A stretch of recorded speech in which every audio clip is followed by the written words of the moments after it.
ایک دیکھیں ضروری نہیں کہ جو آپ میں نے کہا دیکھ رہے ہیں وہ کہیں کسی پازیٹیو میڈیا یا پاکستان سے ہی یا کسی ایسی جگہ سے ہی آیا ہو، سعودی عرب سے آیا ہو.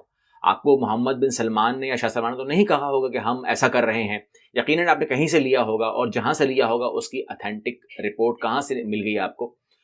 ہم بات کر رہے ہیں سعودی عربیہ اور قطر. اس کے اوپر پاکستان بہت کام کر رہا ہے. اگین پاکستان اس معاملے میں سعودی عرب کا دوست ہے، پاکستان اس معاملے میں قطر کا دوست ہے. ہمارے دونوں کے ساتھ تعلقات برادرانہ ہیں، دوستانہ ہیں، اور پاکستان اس پر ورکنگ کر رہا ہے کہ قطر کے اور سعودی عرب کے تعلقات بحال ہو جائیں، اور انشاءاللہ عنقریب آپ یہ دیکھیں گے. اس میں کوئی شک نہیں ہے کہ ایجپٹ میں ہم نے یہ اٹیمپٹ کیا اور ایجپٹ میں ہمیں کامیابی وہ نہیں مل سکی جو ہم پاکستان کی خواہش تھی، مگر ایجپٹ کے اندر کچھ اور محرکات تھے جو وہاں پر ایکٹیویٹ ہو گئے تھے جس کی وجہ سے نہیں ہو سکا. لیکن اب وینیو بھی چینج ہوگا اور انشاءاللہ فیصلہ بھی چینج ہوگا. پانچویں پوائنٹ پر اگر آپ آ جائیں تو وہ بات بنتی ہے چین کی اور بھارت کی. یہاں پر پاکستان برج کیا بن سکتا تھا؟ تو یہاں پر برج پاکستان فی الحال جو صورتحال ہے وہ بننے کی پوزیشن میں اس کو چھوڑا نہیں گیا. یعنی کہ پاکستان برج بنتا اگر پاکستان نے جب کہا تھا، جیسے ہی حکومت ہماری کوئی آتی ہے، جیسے عمران خان کی حکومت آئی اور اس سے پہلے نواز شریف کی حکومت آئی اور اس سے پہلے بینظیر کی حکومت آئی، سب نے آ کے پہلے بولا کہ ہم نے ریلیشن بحال کرنے ہیں بھارت کے ساتھ. یہ پہلے ہی آواز آتی ہے، اور یہی ایسی ہی ایک آواز آپ نے سنی ہوگی پرائم منسٹر عمران خان کی، جو انہوں نے کہا ہمیں تعلقات بحال کرنے ہیں. تعلقات اگر بحال ہوتے ہیں تو وہاں سے سارک بحال ہوتا ہے. اگر سارک بحال ہوتا ہے تو ایٹومیٹکلی فائدہ اس کا بھارت کو ہی ہونا ہوتا ہے، کیونکہ بھارت وہاں پر اس کو ایج مل جاتا ہے اور اس کو فائدہ ہوتا.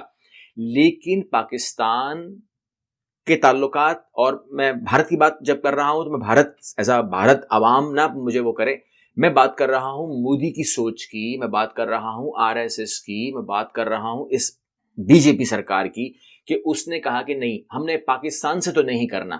ٹھیک ہے نا، پاکستان کو مطلب کے لیے بھی استعمال نہیں کرنا. مطلب کیا ہوتا کہ آج چین جو ہے اس کے سینے پر بیٹھ کے وہ اپنے سارے معاملے، لداخ ہو یا وہ جہاں پر بھی ہے وہاں پہ وہ آ گیا ہوا ہے، اور ڈوکلام کے اندر اب وہ جو کرنے والا ہے وہ بھی اب تاریخی صورتحال وہ بنانے والا ہے وہاں پر. آپ کو میں نے ویڈیو بھی پریویس دی ہے، آپ نے دیکھی ہوگی. تو وہ اسے کون روک سکتا تھا، اس سے کون بات کر سکتا تھا؟ بھارت کو اور چین کو کون بٹھا سکتا تھا اور کون ان کو گارنٹر بن سکتا تھا؟ یقیناً اگر مودی سرکار عقل کا کام لیتی اور وہ پاکستان سے مطلب کے لیے ہی صحیح ایک، کیونکہ میں نے کہا کہ یہ جو ریلیشن شپ ہوتے ہیں مفاد کے ہوتے ہیں، مفاد کے لیے ہی صحیح اگر وہ حالات کو نارملائز کرتی تو پاکستان کی طرف سے اس کو خطرہ ختم ہو جاتا. اور آج جو وہ 2 فرنٹ وار کی بات کر رہا ہے، انٹینس وار کی بات کر رہا ہے، تو وہ کوئی نہیں کر پاتا. اب وہ جو کہہ رہا ہے وہ ایسا کر نہیں پائے گا. وہ سرجیکل اسٹرائک کی بات کر رہا ہے، یعنی کہ ایک جو ٹیررزم دماغ میں ہے نا، وہ جو تربیت ہے، جو یعنی کہ جو اگر آپ ان کی پرانی تصویریں دیکھ لیں، آج سے 50 سال پہلے بھی وہ آرٹیکل 370 کی بات کرتے تھے، 35A کی بات آج سے 50 سال پہلے بھی بات کرتے تھے. اور BJP جب سے بنی ہے وہ انہی کے ساتھ چل رہی ہے کہ ہم نے یہ کام کرنا ہے، پاکستان سے نفرت کرنی ہے. تو اس نفرت کا جو خمیازہ ہے وہ کس نے بھگتا ہے؟ پاکستان نے تو نہیں بھگتا اس محاذ کے اوپر، چین نے تو نہیں بھگتنا، لیکن اس کا نقصان بھارت کو ہوا ہے. اور آج چاہے امریکہ ہو، چاہے اسرائیل ہو، چاہے روس ہو، چاہے کوئی فرانس ہو، وہ چین کے سامنے کھڑے ہونے کو تیار نہیں ہیں. ان کو صاف جواب دے دیا ہے. اور جہاں تک میری ریسرچ ہے، جو پیغامات گئے ہیں بھارت مودی سرکار کے پاس، تو وہاں پر جو الفاظ گئے ہیں وہ یہی گئے ہیں کہ آپ بھی اپنے حالات ٹھیک کریں، چین کے ساتھ معاملے کو نارملائز کریں. لیکن ان کے پاس ایسا کوئی فریق نہیں ہے جو بیچ میں بیٹھے. پاکستان برج بن سکتا تھا، لیکن وہ اب صورتحال یہ ہے کہ نظر نہیں آ رہا.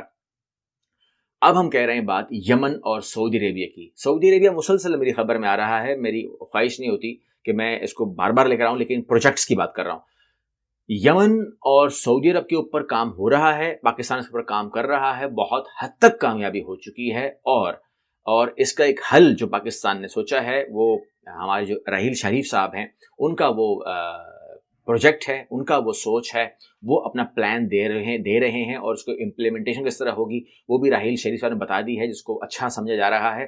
اسی لیے سعودی سفیر جو ہیں وہ بار بار آپ کو ہمارے جو چیف آف آرمی اسٹاف ہیں ان کے پاس اور جو ہمارے پرائم منسٹر ان کے پاس آپ کو نظر آ رہے ہیں، بہت زیادہ نظر آ رہے ہیں. تو اس کے اندر ہر آدمی اپنی ٹینشن ختم کرتا ہے، اور جس طریقے سے چین سے بیزار آیا ہوا ہے بھارت، اس طریقے سے سعودی عرب بیزار آیا ہوا ہے یمن سے. تو پاکستان وہاں پر اپنی سپورٹ کرنے کو تیار ہے، کیونکہ سعودی عرب کے ساتھ ہم کھڑے ہیں۔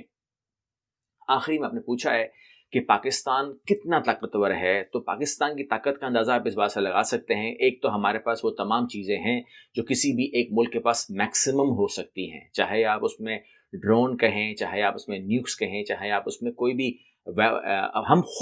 ہم بہت ساری چیزیں تو خود ہی ڈیولپ کر رہے ہیں، اور یہ بہت بڑی کامیابی ہے کہ آپ کے آس پڑوس میں بھی وہ کام نہیں ہو رہا جو پاکستان کر رہا ہے۔ تو آرمی کے حساب سے پاکستان بہت اسٹرانگ ہے، اور ذہنی حساب سے ہم اتنے اسٹرانگ ہیں کہ وہ اسرائیل جس کے سامنے یعنی کہ وہ اسرائیل جس کا جو وہ ہے آپ کا امریکہ، اس کو وہ اپنے لیے کیا وہ نام دیتا ہے وہ آپ جانتے ہیں، ایک بروکر کا خطاب دیتا ہے۔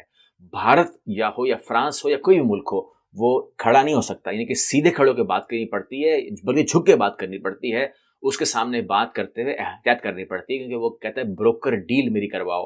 تو وہ دنیا کو کیا سمجھتا ہے وہ آپ اس کے الفاظوں سے آپ آئیڈیا کر سکتے ہیں۔ وہی پاکستان کہتا ہے میں تمہارے وجود کو ہی نہیں مانتا، میں تمہارے وجود سے انکاری ہوں، جو تم کر سکتے ہو کر لو۔ آج آپ کے سامنے پاکستان ہے، کیا کر لیا آپ کا اسرائیل نے، کیا کر سکتی ہے آپ کی دنیا؟ خواب ہے سب کا۔ اللہ حافظ۔